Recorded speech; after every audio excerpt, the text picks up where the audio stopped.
여러분들 삭개오의 이야기를 어렸을 적 참 많이 들으셨죠? 저도 어린 시절 주일학교와 그 다음에 중고등부 그리고 청년부에 이르기까지 참 많이 들었던 삭개오의 이야기였던 것 같습니다. 어찌 보면 어렸을 적에 저는 삭개오의 이야기를 들었을 때는 그냥 흔히 들었던 동화처럼 키가 작은 난쟁이처럼 느껴졌던 그런 삭개오의 이야기를 참 많이 들었습니다. 여러분들은 그렇다면 삭개오의 이야기를 어떻게 생각하십니까? 오늘 말씀을 통해서 한 영혼을 그리고 잃어버린 영혼을 찾으시는 그 예수님과 그 삭개오의 이야기를 통해서 함께 말씀을 나눠보도록 하겠습니다. 예수님께서 인류를 위한 대속의 십자가를 지시기 위해서 예수님께서 예루살렘으로 가시는 마지막 그 상경길에 오늘 나오는 그 지명 여리고를 지나가시게 되었습니다. PPT 한번 보여주실까요? 오늘 본문의 배경인 여리고는 주전 7000년대 곧 지금으로부터 약 9000년 전부터 사람들이 성벽을 쌓고 살았던 아주 오래된 도시입니다. 여리고는 이스라엘 백성들이 출애굽 후 가나안 땅에 들어갈 때 전쟁을 여리고성 전투를 벌였던 장소이기도 합니다. 당시 여리고는 요단강 서쪽 해안에 위치한 도시였는데 저 밑에 보면 뭐 파란 게 보이죠? 이게 뭘까요? 갈릴리 바다입니다. 그러니까 해안 서쪽 위쪽으로 올라온 도시였는데, 그러니까 제가 그곳에 가봤는데요.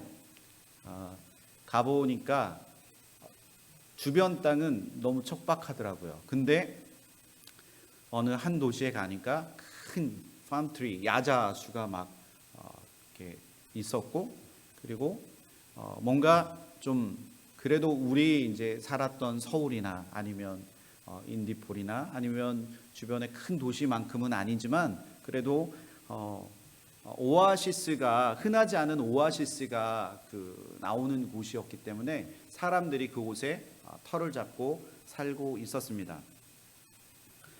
종려나무가 많아서 종려나무의 성으로 불리기도 했는데요. 특히 예수님 당시에는 아주 중요한 그 상업 무역 도시로서 수많은 사람들이 도시에 와서 그 도시에 사람들로 붐비는 그런 도시였습니다. 한번 또 넘겨 주실까요? 저 밑에 보면 여리고인데요. 보통 예수님께서 지금 말씀하신 여리고에서 그 길을 따라서 저 위에 있는 예루살렘 위에 있는 그 길로 들어가시는 길에 지금 여리고를 잠시 들리셨습니다. 이 여리고에 대한 지명이 이제 복음서에도 몇 번 나옵니다. 선한 사마리아 사람의 비유에서 누가복음 10장 30절에 예루살렘에서 여리고로 내려가다가 두 번째는 두 맹인의 눈을 치료하신 이야기가 마태복음에 등장하고요. 마태복음 20장 그리고 오늘 본문 삭개오 마태복음 19장 1절부터 10절 말씀의 이야기가 삭개오의 이야기입니다. 그런데 예수님이 오늘 예루살렘으로 올라가시던 중 여리고 성을 지나가시다가 아주 특별한 만남을 갖게 됩니다. 예수님은 그의 공생의 사역 막바지에 한 영혼을 구원하시고자 하시는 자신의 분명한 뜻을 오늘 만남을 통해서 보여주고 계시다는 겁니다. 다시 말해 그가 이 땅에 오신 이유와 목적을 성취하시기 위해서 죄인된 한 영혼을 만나 주십니다. 주님은 자신이 십자가에 못 박혀 죽으시는 그 마지막 순간까지 주님이 다 이루었도다 그렇게 말씀하시는 그 마지막 순간, 십자가에 죽으시는 그 순간까지 잃어버린 영혼에 대한 열망을 한 번도 주님은 포기하지 않으셨다는 겁니다. 누가복음 19장 2절 말씀에 삭개오라 이름한 자가 있으니 세리장이요 또한 부자라. 예수님이 오늘 여리고에서 특별히 찾으셨던 영혼은 여리고성의 세리장 그리고 큰 부자였던 바로 삭개오라는 사람이었습니다. 당시 로마 정부의 그 세리 관리인 그 삭개오는 유대인들에게 과도한 세금을 징수하고 자기 수하에 그 다른 세리들이 받은 그 세금까지 착취해서 자기 몫을 떼어서 자신이 더 많은 부를 축적한 그런 스크루지 같은 그런 사람이었던 것 같습니다. 2000년 전 당시에는 당시 사람들은 두 가지 사람들을 가장 부끄러워했다고 합니다. 첫째는 남자는 세리, 두 번째 여자는 몸을 파는 창녀였다고 합니다. 세리는 동족의 그 혈세를 착취하여서 자신의 부를 축적한다고 해서 세리를 매국노라고 그렇게 생각하고 여기기도 했습니다. 그러나 아이러니하게도 그의 이름 속에는 이런 사람들이 보는 시선과는 전혀 다른 삭개오라는 이름 안에는 그의 뜻이 순전함, 의로움이라는 뜻을 가진 자였습니다. 사람들이 보기에는 한낱 세리장이고 그리고 부자여서 별로 보고 싶지 않은, 그 사람을 보고 있으면 왠지 기분이 나빠지는 그런 사람이었지만 그의 부모들은 그에게 이름을 순전함, 의로움이란 뜻의 이름을 그에게 지어 주었다는 겁니다.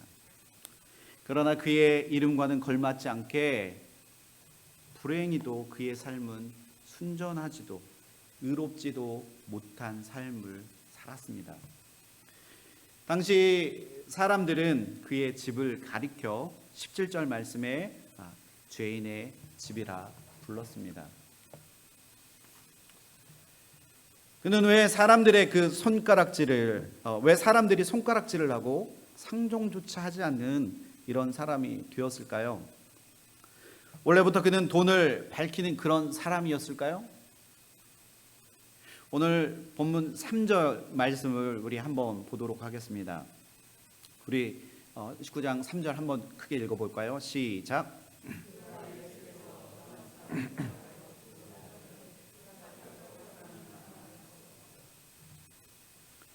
네, 할 수 없어 앞으로 달려가서 보기 위하여 돌무화과 나무 위에 올라가니.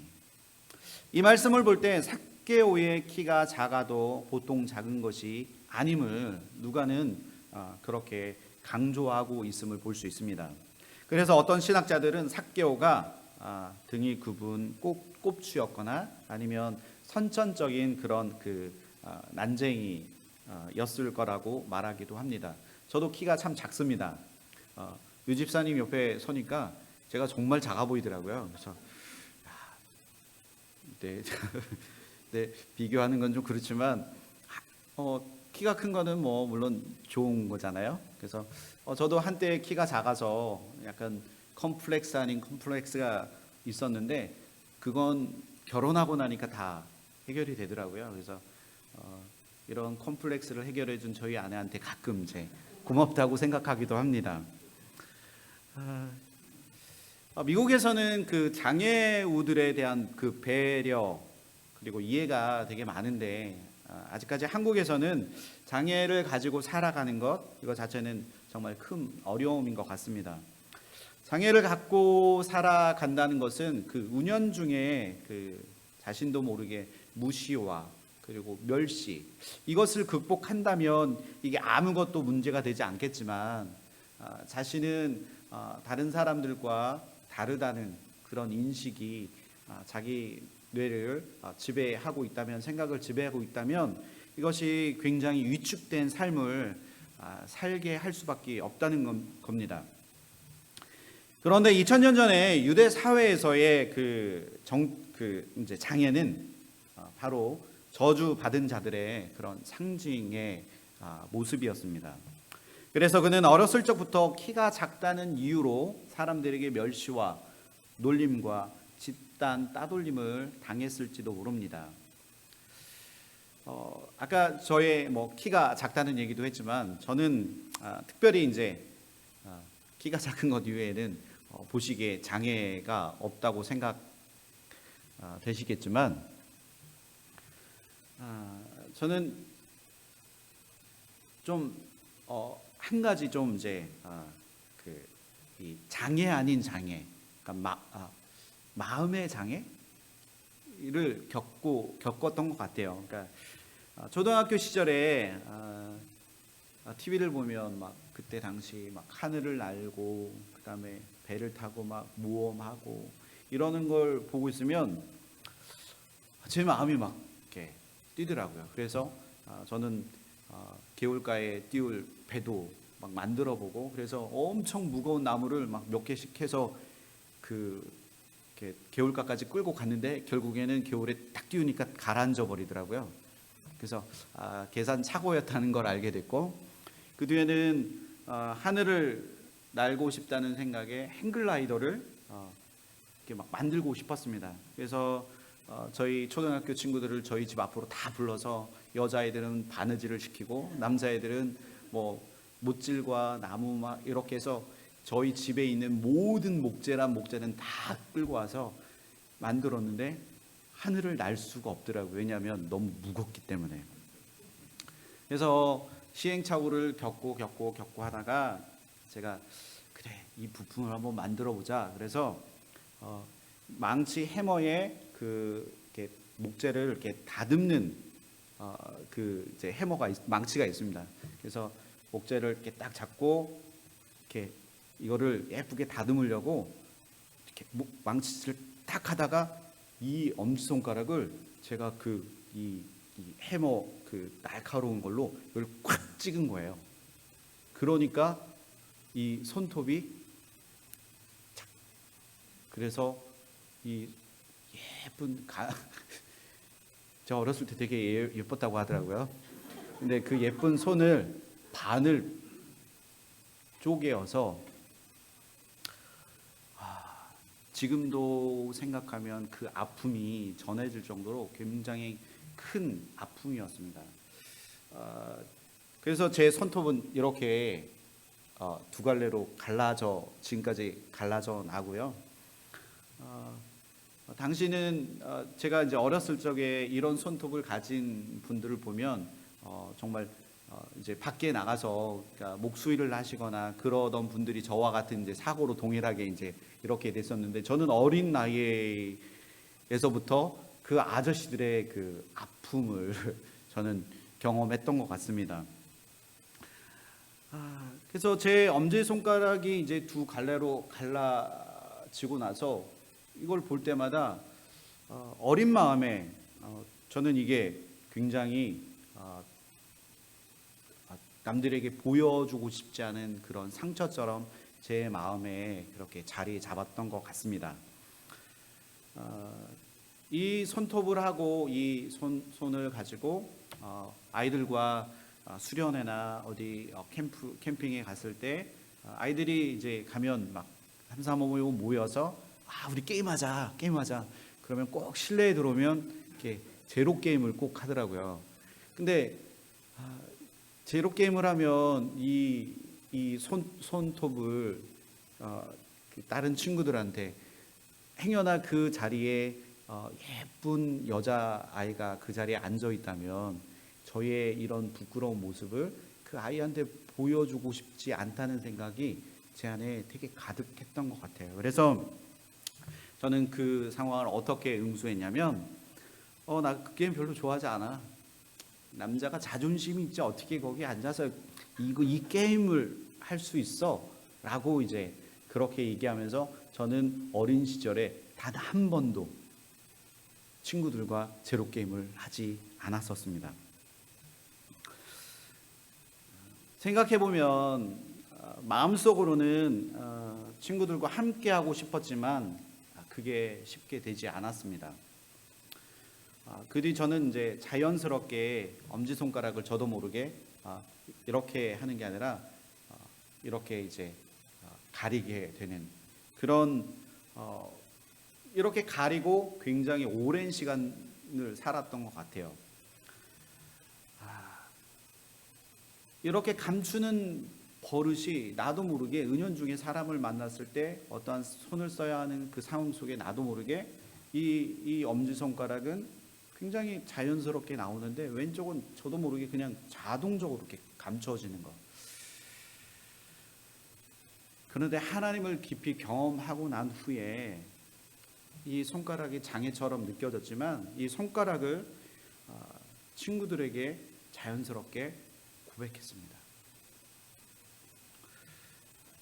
이것이 나에게 하나님 보시기에 나에게 이것이 큰 장애가 되지 않는다는 것을 깨닫고 난 후에 이것을 감추려고 했던 그 버릇이 당당하게 사라져 버렸고, 그리고 이것을 당당하게 드러내다 보니까 친구들은 나의 이런 모습을 별반 깊이 생각하지 않더라고요. 이것을 저는 지금 극복했다고 생각합니다. 왜냐하면 이것에 대해서 여러분들에게 당당하게 지금 세 번째 만남인데 제가 이것을 커밍아웃 했잖아요. 이것은 하나님이 저에게 주신 자유함 때문에 그런 것이라고 저는 굳게 믿습니다. 그러나 생각해 보면 이것을 극복하는 것은 절대 쉬운 일이 아닙니다.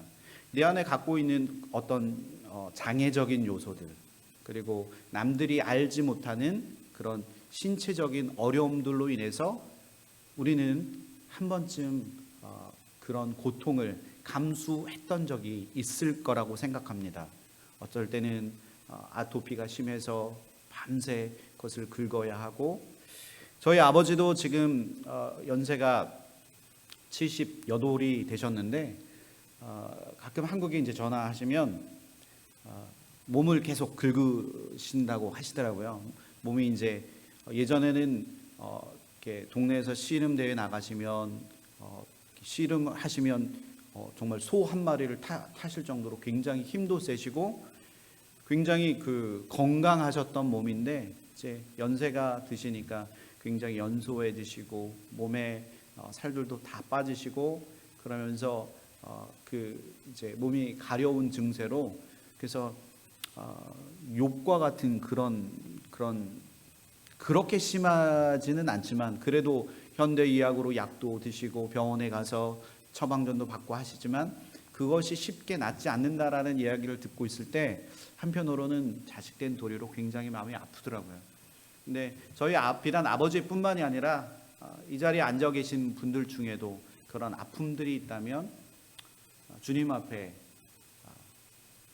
그것이 완전히 치료되는 것 이외에 하나님 마음의 치료 또한 하나님께서 그렇게 치료해 주시기를 하나님 기도합니다. 응답하여 주옵소서. 이렇게 기도하시면 좋을 것 같습니다. 사람들의 이런 멸시와 무시 속에서 삭개오는 그 두 주먹을 불끈 쥐고 이를 악물고 아마도 이런 아픔 속에서 세상을 내가 저들에게 내가 뭔가 하겠다, 대응하겠다라는 결심을 하고 있었을 겁니다. 그것은 바로 부자가 되고 힘을 가져야겠다는 겁니다.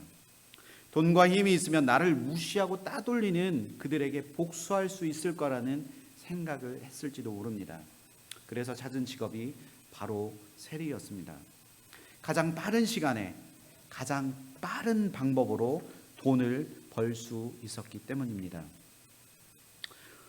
오늘 본문 2절에 누가는 그가 단순히 세리가 아니라 세리장 또한 부자라고 기록한 것을 보면 그동안 그가 얼마나 돈에 혈안이 되어서 집착하고 살았는지를 단적으로 보여주고 있습니다.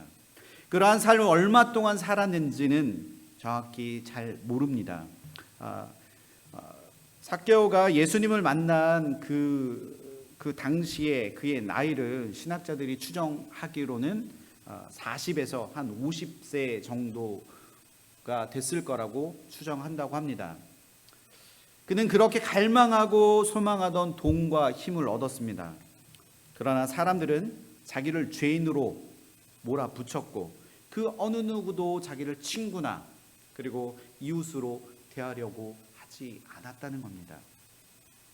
아마도 사람들의 무시와 멸시 속에 살아가던 그는 전혀 행복하지 않았을 거고 철저한 고독 속에 그는 사람들이 이야기하는 죄인이라는 그 한계에 자신의 한계에 부딪혔습니다.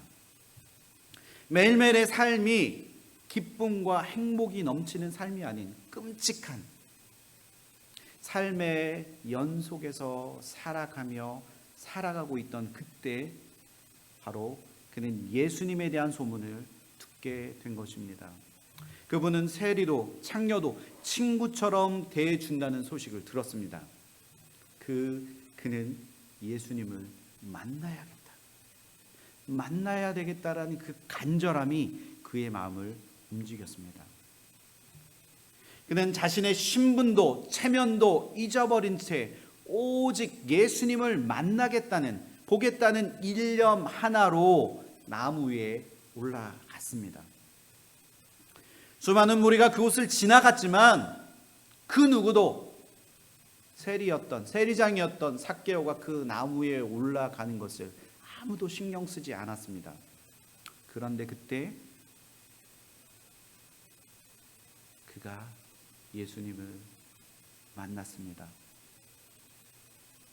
5절 말씀, 예수께서 그곳에 이르사 쳐다보시고, 그러나 오직 한 분 예수님께서 삭개오를 주목하여 보셨습니다.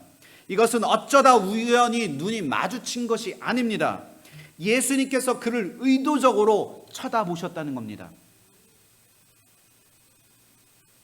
예수님은 심지어 삭개오의 집에서 식사하시겠다고, 유하셔야겠다고 제안까지 하셨습니다. 5절 말씀 후반절에 보면 이르시되 삭개오야 속히 내려오라, 내가 오늘 내 집에 유하여야겠다. 그를 초청하시고 그의 집에 유하여야겠다고, 머무시겠다고 그렇게 삭개오에게 제안을 하십니다. 예수님이 그를 보시고 속히 내려오라는 주님의 음성에 그는 저는 죄인이니까 저는 잠시만요, 조금 이따 예수님 만나겠습니다, 이렇게 삭개오가 반응했나요? 그는 즉각 바로 당장 예수님의 그 음성에, 나무에서 내려오라는 그 예수님의 음성에 그는 즉각 반응합니다. 그는 주님을 만나기 위해 급히 나무에서 내려옵니다. 얼마나 기뻤을까요? 지금 이곳에 어마어마하게 유명한 분이, 내가 만나고 싶었던 그 분이 지금 이 자리에 왔는데 수많은 사람들을 다 제껴놓고 나를 만나시겠다고 그분이 나를 초대해 주신다. 얼마나 기뻤을까요? 여러분들, 삭개오의 그 마음이 상상이 되시나요? 내가 만나고 싶었던 그분이 나에게 친히 찾아오셔서 그 예수님이 나를 만나 주시다니, 예수님을 만난 그 삭개오는 정말 기쁨이 아주 크게 달았을 거라고 생각합니다.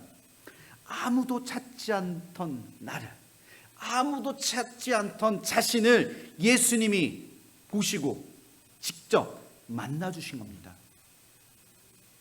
아멘. 지금 이 자리에 오신 여러분들 가운데서도 주님이 그렇게 내려오라, 속히 나를 만나기 위하여 내려오라, 주님께서 명령하십니다. 말씀하십니다. 사랑으로 요청하십니다. 그러나 삭개오의 마음과는 별개로 주변에 있던 많은 사람들은 수군거렸습니다. 세리에게 길을 열어주면서 사람들은 불평합니다. 어떻게 이런 일이 있을 수 있지? 아마도 사람들은 우리는 예수님을 메시아로 생각했는데, 그런데 그분이 원수의 정부를 대표하고 우리 돈을 빼앗아가는 죄인과 식사를 하겠다고? 이건 도무지 그들의 생각으로는 이해할 수 없는 그런 순간이었습니다. 수많은 사람들은 예수님의 생각과 의도는 전혀 알지 못한 채 그냥 투덜거리고 있었다는 겁니다. 그러나 어수선한 상황 속에서 예수님은 잃어버린 영혼 삭개오를 친히 찾아오셔서 그의 마음을 어루만져 주십니다. 여기서 잃어버린 자, 잃어버린 영혼이란 예전에는 예수님과 함께 있었던 자, 이전에는 예수님과 함께 있었던 자였지만 그런데 지금은 예수님과 함께 있지 못하고 헤매고 있는 자를 의미합니다. 길을 잃은 채 방황하고 있으니 우리가 마땅히 찾고 구원해 주어야 할 대상입니다. 우리 교회 안에도 세서만 교회 안에도 잃어버린 영혼들이 분명히 있을 거라고 생각합니다. 우리는 그들에게 찾아가서 예수님의 사랑을 다시 증거해야 합니다. 아멘. 우리는 예수님의 사랑을 흘려보내야 합니다. 아멘. 우리가 사랑으로 끈끈하게 뭉쳐 예수님의 사랑을 함께 공유하고 나누었을 때 하나님이 우리 가운데 더 큰 은혜와 복을 우리에게 허락하여 주실 줄 믿습니다. 예수님처럼 그들을 바라봐야 합니다. 그들을 외면하면 되지 않습니다. 외면하는 것이 아니라 그들을 바라봐야 합니다. 그들을 위해 우리가 기도해야 합니다. 믿으십니까? 그들을 애통하는 마음으로 하나님, 저들의 영혼까지도 구원하여 주옵소서. 하나님, 저 천국을 바라보는 것, 그것만으로도 저에게 큰 기쁨입니다. 하나님, 그것이 하나님, 저 천국을 나도, 내 옆에 있는 지체도, 그리고 잃어버린 자들에게도 하나님, 그 저 천국을 소망하며 그곳에 나아갈 수 있도록 주님, 그들을 일으켜 세워주옵소서. 잃은 자를 찾도록 우리의 마음을, 눈을 들어 하나님 주를 바라보게 하여 주옵소서. 이런 믿음의 고백이 우리 가운데 있어야 할 줄 믿습니다. 그런데 그 뒤에 삭개오는 어떻게 됩니까? 성경에서 말하는 것은 삭개오는 새 사람이 되었습니다. 예수님을 만난 후 그 세리이자 모든 이들의 반역자였던 삭개오는 더 이상 예전과 같은 사람이 아니었다는 겁니다. 우리 8절 함께 읽어보겠습니다. 시작.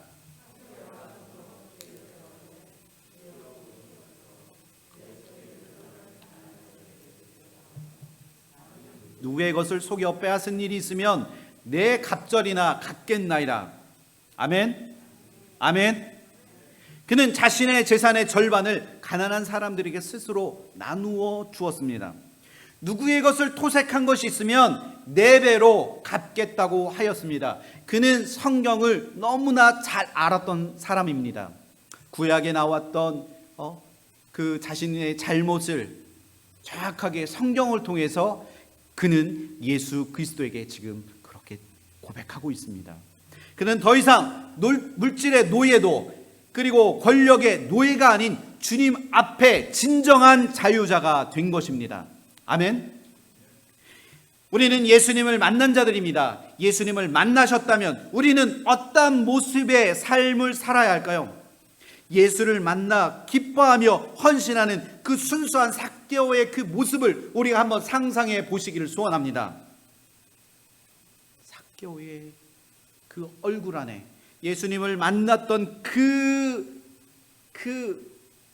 얼굴 안에, 마음 안에 얼마나 감격과 기쁨과 그리고 그 마음에 넘쳐나는 그 은혜가 그 삭개오 안에 있었을까요?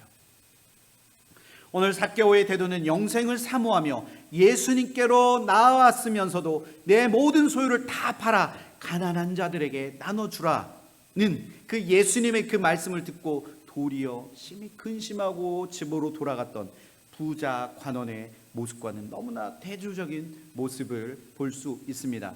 우리 누가복음 18장 19절 우리 한번 함께 읽어보겠습니다. 시작. 선한 선생님이여 내가 무엇을 하여야 영생을 얻으리까? 예수께서 이 말을 들으시고 이르시되 내게 아직도 한 가지 부족한 것이 있으니 내게 있는 것을 다 팔아 가난한 자들에게 나눠주라. 그리하면 하늘에서 내게 보화가 있으리라. 그리고 와서 나를 따르라 하시니 그 사람이 큰 부자이므로 이 말씀을 듣고 심히 근심하시더라. 아멘. 이와 대조적으로 특히 삭개오가 남의 것을 토색한 데에 대해서는 4배로 갚겠다고 한 것은 자신의 행위를, 지난날의 자신의 행위를 인정하는 것이었습니다. 바로 그가 하나님 앞에 철저히 회개했다는 것입니다. 회개는 죄에 대한 참회나 단순한 고백에서 끝나는 것이 아닙니다. 자신의 이전의 삶을 완전히 방향을 틀어서 주의 길을 걸어가는 실천의 행동이 필요하다는 겁니다. 앞서 말씀드렸던 부자 관원의 모습은 자기도 영생을 얻고 싶은 그런 간절한 소망이 있었지만 예수님께서 말씀하실 때, 나를 따르라 말씀하실 때 자기의 가진 것을 포기하지 못하고 자기의 욕심과 이기심을 내버려 두지 못하고 결국 근심하며 돌아갔습니다. 우리는 항상 자신을 돌아보아야 할 줄 믿습니다. 자신을 뒤돌아볼 때 내 안에 신앙의 열매가 얼마나 충실히 맺혀지고 있는지 우리가 점검해야 할 줄 믿습니다. 그 열매 맺기를 우리가 힘써야 할 줄 믿습니다. 이런 고백들이 우리 안에 있을 때 분명히 하나님께서 우리에게 너도 아브라함의 자손이다 라고 말씀해 주시고 인정해 주실 줄 믿습니다. 아브라함의 자손이라는 단어가 의미하는 바는 크게 2가지 의미가 있습니다. 첫째는 천국 백성, 하나님의 백성으로 의미합니다. 한마디로 선민, 하나님의 택함을 받은 백성이라는 의미입니다. 두 번째는 하나님께 복받은 백성, 따라서 형통한 백성을 의미합니다. 즉 구원받은 하나님의 언약 백성이 되는 것입니다. 여러분도 아브라함의 자손이 된 줄 믿습니다. 누가복음 19장 10절 말씀 우리 마지막으로 함께 읽어보도록 하겠습니다. 인자에 온 것은 잃어버린 자를 찾아 구원하려 함이니라. 아멘. 예수님은 죄인이라 손가락질 받던 그 삭개오의 집에서 하루를 유하십니다. 삭개오는 나름대로 힘든 삶을 살았고 그 힘든 삶은 그를 나무 위로 올라가 예수님을 만나는 그런 적극적인 그런 모습을 보이게 합니다. 그래서 그는 예수님을 만나서 구원을 받을 수 있었습니다. 잃어버린 자란 앞서 말씀드렸던 것처럼 이와 같이 사회에서 충분히 절망하고 자신의 자존심이나 교만함을 다 내려놓을 준비가 된 사람, 이런 사람이 바로 잃어버린 자입니다. 그들은 한 마리의 잃어버린 양이고 이런 사람들은 연단을 통해서 예수를 볼 수 있게 됩니다. 예수님은 바로 이런 사람들을 기다리고 계십니다.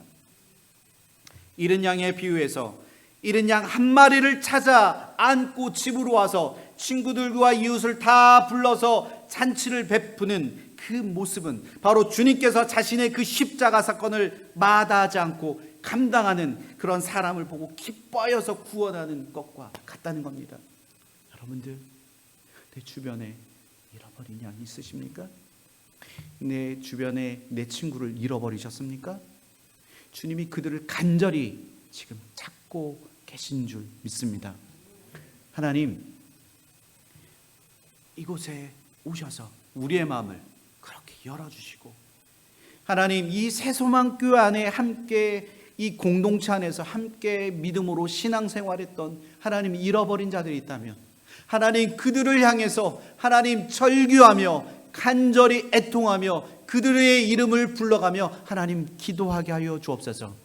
그들이 다시 한번 주의 성전에 나와 주의 성소에 나와 하나님을 예배하고 찬양하기를 소원합니다.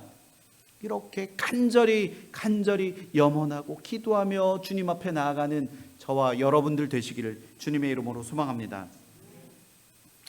하나님이 이 땅에 오신 이유는 우리를 정죄하시기 위해서 이 땅에 오신 것이 아니라 우리가 주님을 만남으로 인하여 우리의 삶의 모습을 다 내려놓고 온전히 주님의 이름으로 새롭게 되어지는 것을 주님은 원하시는 것입니다.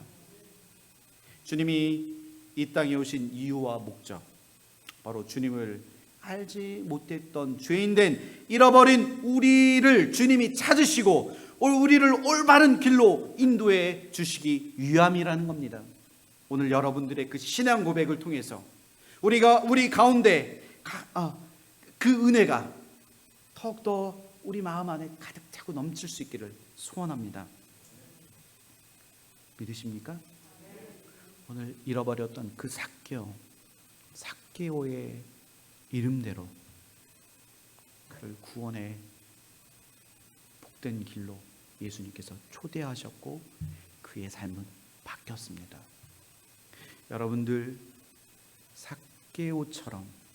삭개오의 마음처럼 여러분들의 가지고 있던 그 죄악된 그 모습들을 다 벗어버리고 정결한 마음으로 오직 신실하신 하나님의 은혜를 힘입어서 하늘의 천국 백성이 되는 그날까지 우리가 이 땅에서 소망하며 이 땅에서 하나님을 찾고 구하는 저희들 되기를 소원합니다. 아멘. 우리 함께 기도하시는데요. 하나님이 이 땅에 오신 이유는 우리를 죄에서 구원하여 주시기 위함입니다. 하나님, 저를 믿음 안에서 하나님의 은혜로 구원하여 주옵소서. 그리고 주를 알지 못하는 자들에게 또한 그리고 우리 교회가 잃어버린 영혼을 찾아 하나님 구원의 소식을 증거할 수 있도록 우리 교회 공동체를 그렇게 사용하여 주옵소서. 예수님이 나를 지금 부르시고 계십니다. 나의 사랑하는 아들아, 나의 사랑하는 딸아, 내가 너를 구원하였노라. 그렇게 부르시는 그 주의 음성에 예수님, 제가 여기 있습니다. 예수님, 제가 여기 있습니다. 하나님, 예수님, 저를 그렇게 사용하여 주옵소서. 잃어버린 영혼을 향하여 하나님 간절히 기도하는 저희들 되게 하여 주옵소서. 우리 교회 공동체 되게 하여 주옵소서. 우리 주여 한번 외치시고 함께 기도하시겠습니다. 주여.